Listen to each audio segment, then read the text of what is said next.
يا أيها الذين آمنوا صلوا عليه وسلموا تسليما اللهم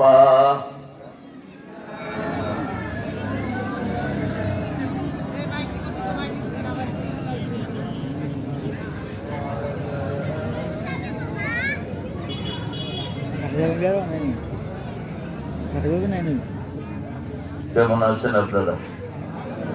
আলহামদুলিল্লাহ, আরো জোরে আলহামদুলিল্লাহ। কাদ্দার আল্লাহু মা শা।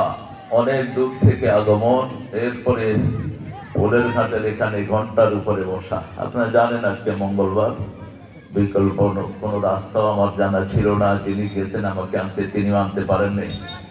অবশেষে মোটরসাইকেল ওখান থেকে আসলাম। আপনারা অনেক কষ্ট করেছেন, ক্ষুধার যন্ত্রণায় কষ্ট পেয়েছেন। আমরা ইনশাআল্লাহ একজন আরেকজনকে আল্লাহর জন্য মাফ করে দেব, ঠিক আছে তো? হ্যাঁ, রাজি আছেন তো আপনারা? কষ্ট নাই তো মনে?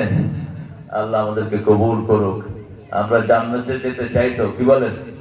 জান্নাতের দুটি কাজ আজকে আমরা বাড়ি নিয়ে যাব। কয়টা? দুটি কাজ।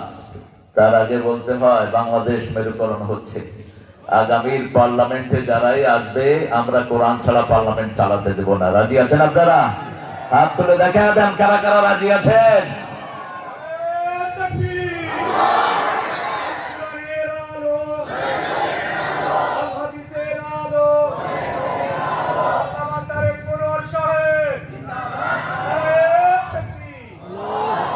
আমাদের ইসলাম আলাদের পার্লামেন্ট মেম্বার হওয়ার মধ্যে কোনো লাভও নাই, লসও নেই।